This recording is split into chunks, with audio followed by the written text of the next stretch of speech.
করিমপুরের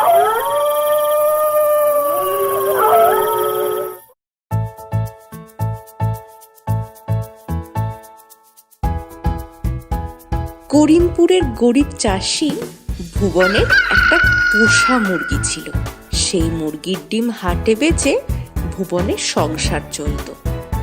সে মুরগিটাকে তার ঘরের সামনে বেড়ার মধ্যে রাখত। কিছু দূরেই ছিল এক বিশাল জঙ্গল, আর সেই জঙ্গলে একটা পাজি শেয়াল থাকত। সে অনেক চেষ্টা করেও বেড়ার ভিতরে ঢুকতে পারত না। তাই সে বিশেষ মতলবে ভুবনের মুরগির সাথে বেশ বন্ধুত্ব পাতিয়ে ফেলেছিল।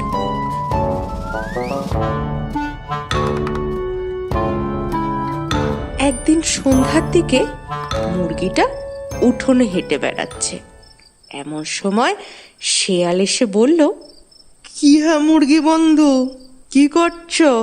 খাওয়া দাওয়া হলো? আরে শেয়াল ভাই যে, এই সন্ধ্যের দিকে একটু হাঁটাহাঁটি করছি আর কি। তুমি এদিকে কি করতে? আর সত্যি কথা কি বলবো তোমায়, এই যে বড় জঙ্গলে আমি থাকি, একটা মনের মতো বন্ধু নেই আমার, জানো। তাই তো তোমার সাথে একটু গল্প করব বলে চলে আসি। আর আর এই যে তোমার মধুর গলার স্বর, আমি তো সকাল সকাল তোমার ডাকে ঘুম থেকে উঠি। তুমি একটু বেশি প্রশংসা করো শেয়াল ভাই। কই আর তো কেউ এরম বলে না। সেই তো ব্যাপার গো, সবার প্রশংসা করার মতো মন থাকে না। এই যে আমি ভাবি, তো তুমি যদি আমাদের সঙ্গে জঙ্গলে থাকতে কত ভালো হতো। তোমার মিষ্টি মধুর ডাকে সকালের ঘুম ভাঙতো। কি যে তুমি এই বন্দি হয়ে থাকো না, দূর। কি যে বলো, মালিক আমার বড্ড ভালো মানুষ। আমি ডিম দিই রোজ, আর মালিক আমায় পেট ভরে খেতে দেন। আমি বন্দি কই, আমি তো ভালোই আছি। সে কি, তুমি তোমার ছানাদের বিক্রি করো? সেটা তুমি আবার গর্ব করে বলছো? ছি ছি বন্ধু, ছি। কিন্তু শিয়াল ভাই, এটাই তো নিয়ম। আমায় মালিক পোষেন, তাই আমাকে তাকে ডিম দিই। এতে খারাপ কি আছে? কি বলছো তুমি বন্ধু?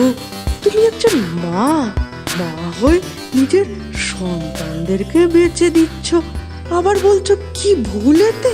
কই আমাদের জঙ্গলে তো এরম হয় না কখনো। আমরা নিজেদের মতো স্বাধীন হয়ে বাঁচি। তুমিও চলো, মহা আনন্দে থাকবে আমাদের সাথে।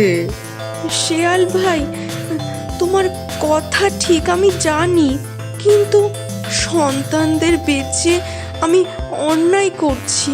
কিন্তু তোমার সাথে জঙ্গলে গেলে যে আমার বিপদ হবে।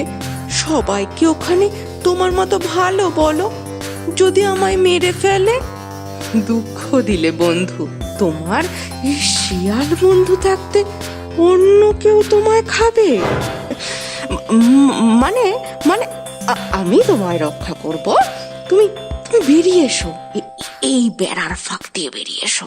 চলো আমার সাথে জঙ্গলে, তারপর দেখবে জীবন কাকে বলে।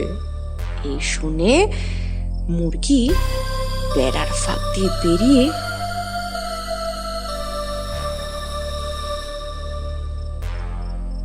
শেয়ালের সঙ্গে জঙ্গলের দিকে যেতে শুরু করলো।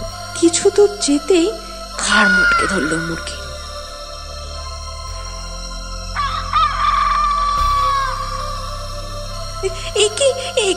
একি শিয়াল ভাই, তুমি কি করছো? অনেক বোকা দেখেছি, তোমার মতো বোকা দেখিনি এর পরের জন্মে। কারণ মিষ্টি কথাতে বিশ্বাস করো না।